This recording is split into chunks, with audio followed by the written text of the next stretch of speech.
आपको क्या लगता है, डॉक्टर को मालूम है कि हार्ट अटैक कल होगा आज होगा? उसको तो ये भी नहीं मालूम 70 है 80 है या 90 है। क्यों ऐसा बोला जा रहा है? To create a fear. और फियर से क्या होगा फिर? ऑपरेशन के लिए इमीडिएटली, बहुत सारे लोगों को इतना बोलने का जरूरत ही नहीं, हो तो इमीडिएट तैयारी हो जाता है। हार्ट का सुनते उसके मन में ऐसे ही डर रहता है, उसको ज्यादा डराने का। पर कभी कभी पेशेंट बोलता है सर एक बात बताइए, ब्लॉकेज तो कल भी था, ब्लॉकेज तो आज भी है, कल तक तो मैं सारा ही काम कर रहा था, ये पेन तो मेरे को बड़े दिनों से है, मैं अब तो पता चला हूं, तो आप एक काम करिए, मेरे को आप डिस्चार्ज कर दीजिए, मैं घर जाके फिर सोचूंगा। बोला नहीं, आप एक काम कीजिएगा, आप करवट भी लेंगे ना तो हमको पूछ लीजिएगा। पेशेंट बोलता है नहीं सर मैं तो घर जाऊंगा। बोला आप रुकिए, आपके घर वालों से मैं पूछता हूं। अच्छा, घर वाले बाहर कौन कौन वेट कर रहे होंगे?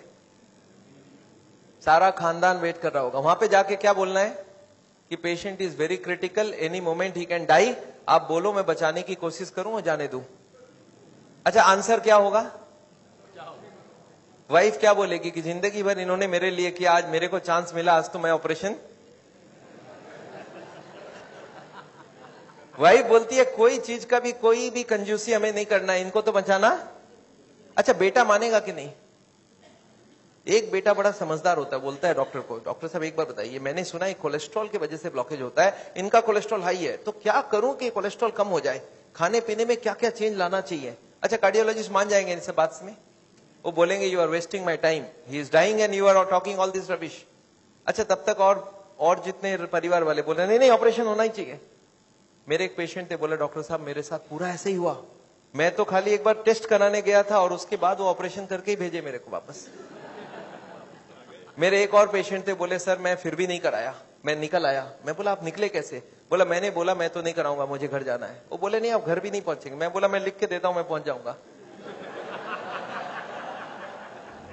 फिर मैंने लिख के भी दे दिया, फिर भी वो जाने नहीं दिया। फिर मैंने लास्ट बोला, मैंने बोला देखो मैं करने तैयार हूं, पर प्रॉब्लम है मेरे पास पैसे नहीं है, आप फ्री का कोई ट्रीटमेंट हो तो करवा डालो। तब इन्होंने बोला कोई प्रॉब्लम नहीं है, आप घर चले जाओ।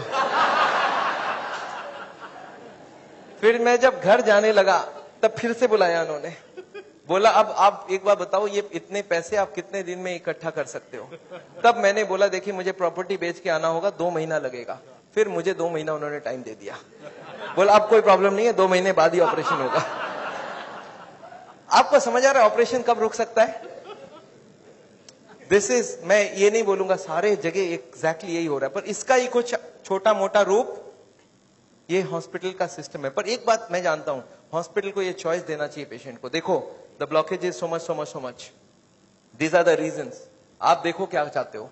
आप अगर अपने आप को बदलोगे तो ऑपरेशन रुक सकती है, आप नहीं बदलना चाहते हो तो मैं ऑपरेशन कर दूं, उसके बाद जाके बदलने का कोशिश करो। But the hospitals don't give chance, उनको मालूम है ये एक मौका है, ऑपरेशन कर लेते हैं, बट उसके बाद भी उनको यही करना पड़ेगा, लाइफस्टाइल चेंज तो पेशेंट को फिर भी करना पड़ेगा। मैं जानता हूं हार्ट के पेशेंट्स को मैं 3 चीज देखते दिखाऊं, एक तो दवाइयां हैं, एक बाईपास और एक एंजियोप्लास्टी। ये दवाइयां मैं आपको एक बार समझाना चाहता हूं दवाइयां क्या काम करती है, और another 10 minutes I will take. देखिए ये ट्यूब है जिसमें कोई ब्लॉकेज नहीं है, और ये 80-90% ब्लॉक है, दिख रहा है आपको? अब ये पेशेंट को चलने से दर्द होता है, एक दवाई ऐसी है जो दवाई देते ये दर्द कम हो सकती है। कौन सी दवाई है? सॉर्बिट्रेट, नाम सुना आपने? क्या करता होगा सॉर्बिट्रेट? देखिए क्या करता है Sorbitrate, this is what is the action of Sorbitrate. क्या हुआ? ट्यूब चौड़ी हो गई, ब्लॉकेज वहीं की वहीं रह गई, ट्यूब चौड़ी हो गई, ट्यूब थोड़ा फैल गया, फैलते क्या हो गया? ब्लड सप्लाई बढ़ गई। पेशेंट बोलता है मुझे अब कोई दिक्कत नहीं है, पर यह दवाई का असर रहेगा 8 घंटे बाद, तो 8-8 घंटे में एक सॉर्बिट्रेट देनी पड़ेगी।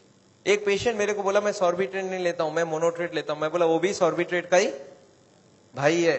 तो ये जितने भी सॉर्बिट्रेट है उनका नाम मैं आपको दिखा सकता हूं, these are all kinds of Sorbitrate and all, ये सब दवाई हम लोग दे देते हैं। सॉर्बिट्रेट, इस्मो, आइसोडिल, मोनोट्रेट, नाइट्रोफिक्स, एंजिसेड, इमडूर, वेंजिकॉर, वेसोट्रेट, मोनोट्रेट, सॉर्बिट्रेट, मोनोसॉर्बिट्रेट, नाइट्रोकंटीन, वेसोप्रीन, मोनोस्प्रीन, इस तरह की दवाइयां हम हार्ट के पेशेंट्स को दे देते हैं।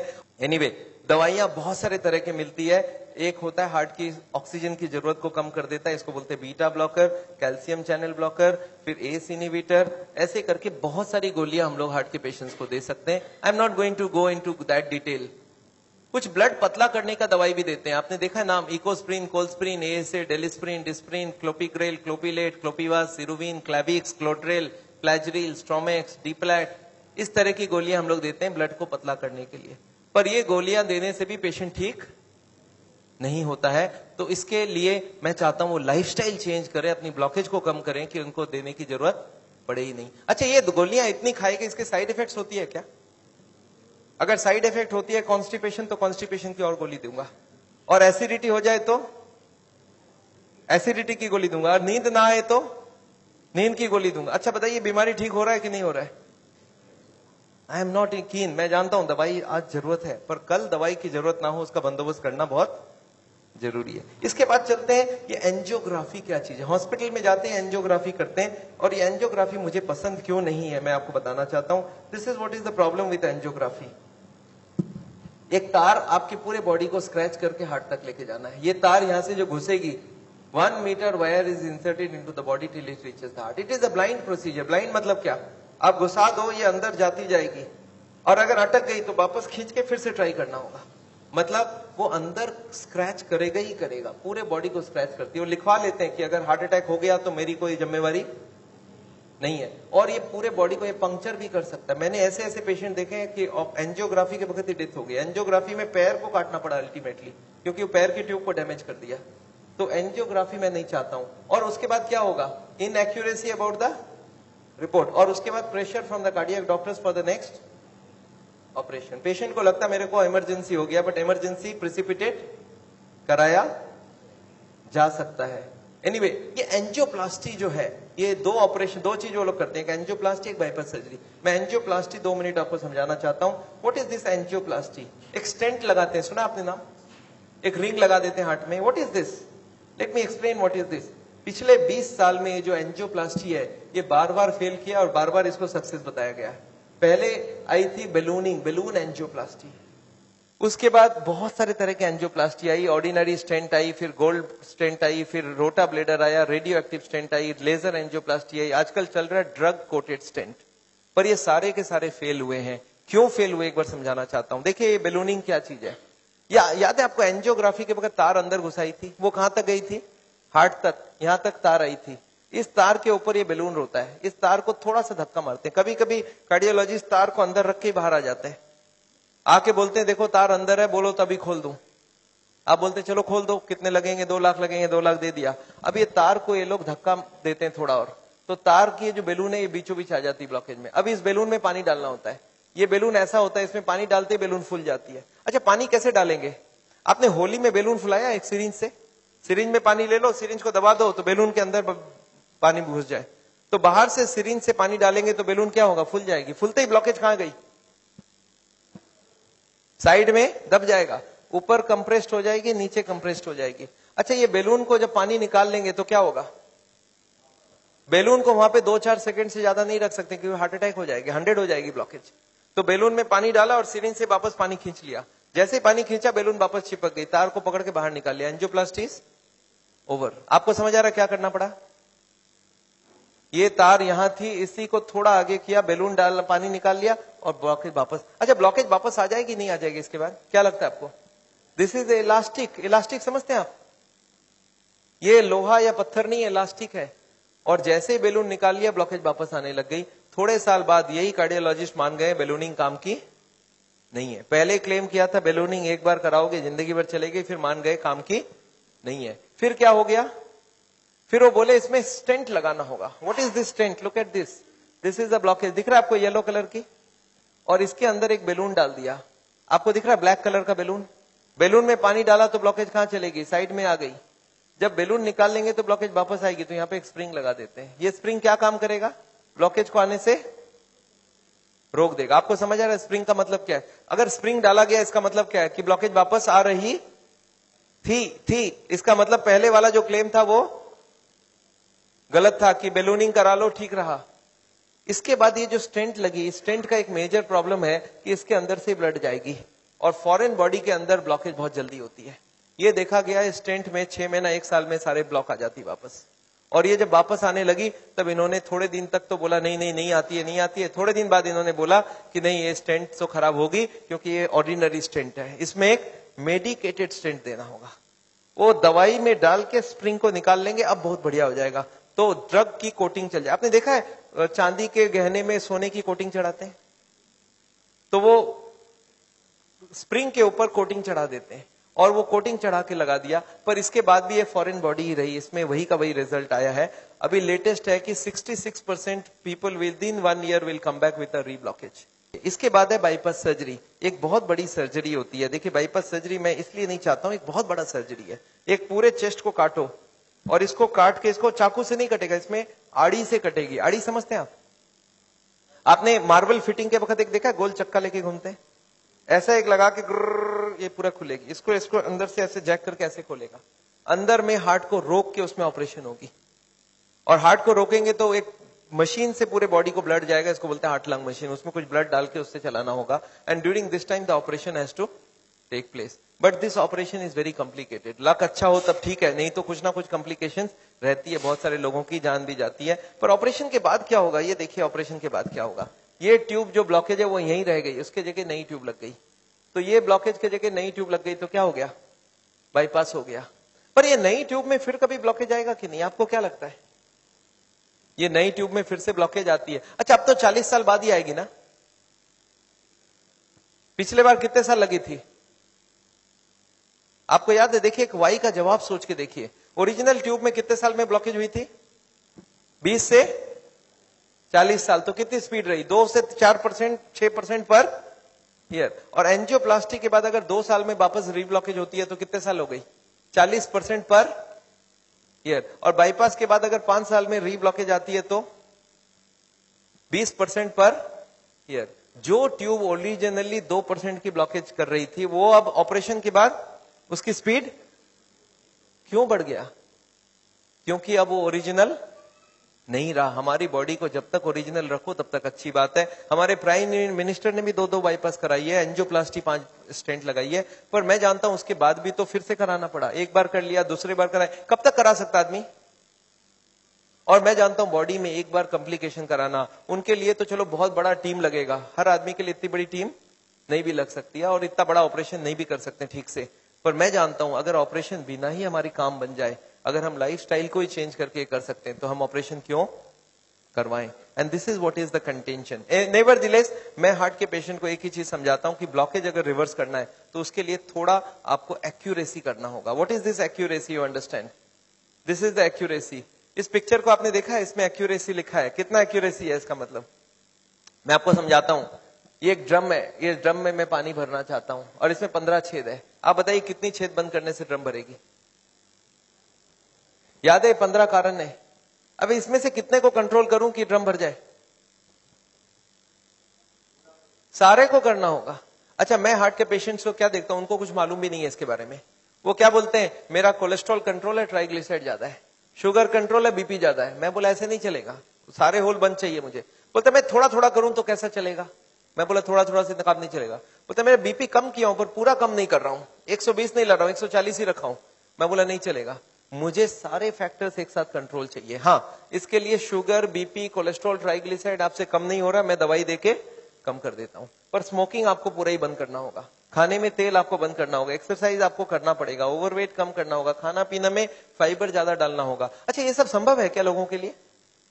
यस, क्या प्रॉब्लम है? ये तो सिंपल सी बात है, इसको क्यों नहीं कर सकते? क्यों नहीं सिगरेट बंद कर सकते? क्यों नहीं मीट बंद कर सकते? क्यों नहीं तेल घी छोड़ के आप अलग तरीके से खाना बना सकते हैं? तो all these if you do there is no problem.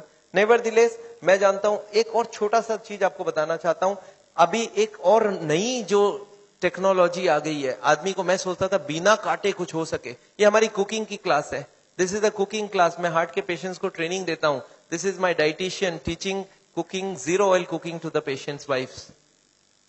मैं हार्ट के पेशेंट्स को योगा सिखाता हूं। मैं बोलता हूं कैसे भी करो योगा करो, आप योगा करने की बहुत जरूरी है। उसके साथ उनको क्या करना चाहिए, क्या नहीं करना चाहिए, कितनी सामान उठानी चाहिए, गाड़ी चलानी चाहिए, स्कूटर चलाना चाहिए, ऑफिस जाओ तो क्या प्रिकॉशन लो, दादर चढ़ो तो क्या प्रिकॉशन लो, आगे कौन सी योगा करो, कब तक करो, कौन सी मेडिसिन लो, कब तक लो।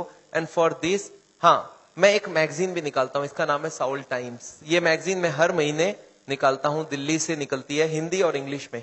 अच्छा आपको एक फॉर्म दिया गया है क्या? ऐसा देखिए तो, have you got a form like this? ये फॉर्म में अगर आप अपने नाम एड्रेस भर के देंगे तो आपको ये मैगजीन आगे आपको मिलता रहेगा हर महीने। हिंदी में इंग्लिश में दोनों में मैगजीन है।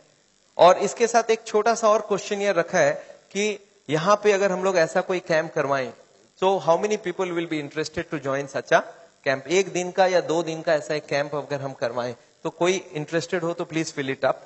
मेरे को लोग बोलते हैं डॉक्टर साहब इतनी सारी बातें अगर कैसे याद रखूंगा, मैंने बहुत मोटी मोटी किताब लिखी है। आदमी बोलता है सर छोटा सा कुछ दीजिए ना कॉपी, तो मैंने एक ऐसी किताब बनाई है जिसका नाम है पॉकेट गाइड। एक 30 रुपीज की किताब है, कोई 2 घंटा बैठ के पढ़ ले तो जितनी बातें मैंने बताई है सब इसमें लिख के रखा है। So this book I have brought over here. मेरे ख्याल से बाकी बुक्स तो मैं नहीं ला सकता हूं क्योंकि hundreds of books are there, तो मैं ये बुक लाया हूं। कोई को लगता है कि मैं पढ़ना चाहता हूं और कोई को पढ़ाना चाहता हूं, हार्ट के पेशेंट को जरूर पढ़ाइए। 30 रुपीज की गिफ्ट होती है, you can give it to anybody and they will learn things from the book. तो ये बहुत जरूरी है। मैं जानता हूं, मैं ये मैगजीन पिछले 10 साल से रन करता हूं and it is gone all over the world. मैं एक नई टेक्निक आपको इसी वक्त बताना चाहता हूं। There is a new machine which has come which can open the collaterals. देखिए कोलैटरल्स का क्या मतलब है, ये ब्लॉकेज है। बाईपास सर्जरी में क्या करते हैं, एक नई ट्यूब लगा देते हैं। इसमें क्या करते हैं, जो हार्ट की ये ब्रांच है और ये ब्रांच है, इनको जोड़ देते हैं आपस में and there are so many small tubes, जो इसको जुड़ जाए तो ब्लड यहां से आने लगे। ये जो छोटे छोटे ट्यूब है, ये मैंने बोला था स्पोर्ट्समैन चालू करके रखते हैं, और स्पोर्ट्समैन चालू कर दिया तो क्या हो गया, उसके पास 2 सप्लाई हो गई, एक तो ये ओरिजिनल है और एक साइड वाली भी है। इसको बोलते हैं कोलैटरल। बैंक में आपने लोन लेते हुए देखा है कभी, कोलैटरल्स बोलते हैं। कोलैटरल मतलब क्या, कि ये फेल हो जाए तो दूसरा कोई होना चाहिए। तो ये कोलैटरल्स भगवान ने हमें दे के रखा है। ओरिजिनल तो था ही था, एक कोलैटरल भी दे के रखा, कभी ये फेल हो जाए तो ये चालू करना। अच्छा, ये अगर चालू हो जाए बिना ऑपरेशन के तो इससे अच्छा कुछ नहीं हो सकता। And this is a new machine, new technology which has कम। देखिए हमारे मेडिकल साइंस की टेक्नोलॉजी बिना कांटे वाली टेक्नोलॉजी है। ये देखिए ये ट्यूब्स है जिसमें कोई कोलैटरल्स चालू नहीं है, और ये है ट्यूब्स के सारे कोलैटरल्स चालू हो गए। आपको समझ आ रहा है डिफरेंस दोनों के अंदर? ये जो छोटे छोटे कोलैटरल्स है ये हमारे सबके पास है, और एक मशीन से इसको या तो स्पोर्ट्स करके चालू कर सकते हैं या तो एक मशीन से चालू कर सकते हैं। ये मशीन क्या करती है सोचिए, ये जैकेट्स लगा दिया हमने कफ में, थाई में, बटक्स में, और सारे को एक साथ स्क्वीज कर दूं तो क्या होगा, इसकी ब्लड कहां जाएगी, बॉडी में ही रहेगी, पर कहां जाएगी, ये हार्ट के तरफ जाके हार्ट के ट्यूब्स को धक्का देके प्रेशर देके इसको खोलेगी। ये प्रेशर 1-1 घंटे तक, 1-1 मिनट, इसको हार्ट के संग सिंक्रोनाइज करके दिया जाता है। सिंक्रोनाइज मतलब हार्ट जब पंप करे तो मशीन पंप नहीं करता है, जब हार्ट पंप करके रिलैक्स करने लगे, जब पूरी ब्लड वापस आती है तो वो स्क्वीज करके सारे ब्लड को एक साथ भेजा जाता है। And this goes on, ECG feed होती है कंप्यूटर को, and this machine we have seen now without bypass surgery. आदमी बोलता है मुझे इमीडिएट रिजल्ट चाहिए, तो without bypass this can work very well. तो इसको हम लोग बोलते हैं नेचुरल बाईपास। नेचुरल बाईपास समझ रहे हैं, भगवान ने ऑलरेडी नेचुरल बाईपास हमें दे के रखी है, स्पोर्ट्समैन चालू करके रखा है। तो आप हार्ट के पेशेंट हो, आप चालू करो, आपके पास कोलैटरल आ गई तो ओरिजिनल नहीं भी होगा तो भी काम चल जाएगी। और एक मैं जैसे ही, हाँ एक और ट्रीटमेंट आई है जिसको हम लोग बोलते हैं बायोकेमिकल क्लीनिंग। ये अभी बहुत अच्छी रिजल्ट आ सकती है। कुछ केमिकल अंदर डाल के ब्लड में उसको अंदर से गला लिया जाए। जैसे किचन में आपने सुना नाली जाम हो जाए तो क्या करते हैं हम लोग, कुछ केमिकल डालते हैं अंदर से, तो ये केमिकल की भी ट्रीटमेंट आजकल चल रही है। बट अभी भी इसका रिजल्ट हर आदमी में सेम नहीं आता है, but result are still there. बहुत सारे ऐसे पेशेंट है जो 30-40% तक ब्लॉकेज इससे कम हो सकती है। नेवरदिलेस मैं समझता हूं मैंने बहुत सारा लेक्चर आपको दे दिया है। कोई ने मेरे को बोला था एक बार कि डॉक्टर साहब कभी भी किसी को आधे घंटे से ज्यादा लेक्चर मत दिया कीजिए। मैंने बोला क्यों, बोला आपने स्कूल, उसके बाद दिमाग काम नहीं करता है। मैंने बोला क्यों ऐसा बोल रहे हैं, बोलता आपने स्कूल कॉलेज में देखा है कभी भी पीरियड्स 40 मिनट से ज्यादा नहीं रखते हैं, उसमें 5 मिनट आने जाने का वेस्टेज गिन लो, आधे घंटे ही चलेगा दिमाग। मैं बोला पर मैंने देखा आप टीवी देखते हो तो 2-3 घंटा देखते हो एक साथ। बोलते नहीं वो इंटरेस्टिंग हो तो देखते हैं। तो मैं जानता हूं आप हमारे साथ बैठे हैं 2 घंटे के लिए और आपको जरूर इंटरेस्टिंग लगा होगा। मैं फिर से धन्यवाद देना चाहता हूं ये हॉल को अरेंज जिन लोग ने किया उनको, श्री माफत लाल जी को जिन्होंने आपके लिए ये लेक्चर कराया है। और अगर आपको लेक्चर अच्छा लगा तो उनके लिए फिर से एक बार